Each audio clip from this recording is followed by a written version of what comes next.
چناؤ تھوڑا سا نیگیٹو کرتا ہے نا تو پھر بعد میں اس طرح کی حرکات ہوتے ہیں. کچھ لوگ ہوتے ہیں جو آپ کے الفاظ کا جواب الفاظ سے دیتے ہیں, لیکن کچھ لوگ ایسے ہوتے ہیں جو آپ کے الفاظ کا جواب مکوں سے دیتے ہیں.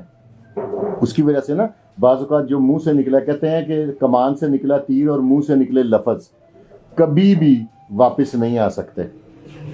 ٹھیک ہو, کراچی کیا کرنے گیا تھا؟ وہ تاریخ تھی نا 295 کی. دیکھیں نا رجب بٹ نے دین کا بھی ساتھ چھیڑ چھاڑ کی, پھر کرسچن کمیونٹی کو بھی چھیڑا, پھر اس کے بعد اس نے اللہ آپ کا بھلا کرے اور بھی لوگوں کو کئیوں کو ذلیل کیا. اس کو زبان کا پھسلنا کہیں گے یا پنگا کہیں گے؟ پنگا پھسلنا نہیں.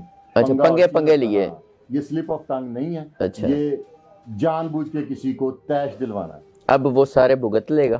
پنجابی میں کہتے ہیں گل پہ ڈھول بجا ہی لینا بندہ. اور ایک اور بھی مثال ہے کہ جب کتا پڑتا ہے تو دوڑ لگانی آ جاتی ہے. کس نے مارا؟ وکلا برادری نے. کتنا کو مارا؟ تصویریں وغیرہ آئی ہیں, کافی تشدد ہے بھائی جان. غیرت مند آدمی کے لیے تو ایک تھپڑ ہی بڑی چیز ہوتا ہے جو پبلکلی اسے پڑ جائے. کمرے میں پڑ جائے نا تو وہ قابل برداشت ہوتا ہے, جو تھپڑوں کی ویڈیو نہیں بن جائے تو یہ بھی. اور اس نے وہاں پہ کراچی کے ایک وکیل کی بھی کوئی ہاں تو اسی وجہ سے ہوا ہے نا ویڈیو وغیرہ, اسی وجہ سے ہوا ہے نا. آپ کسی کو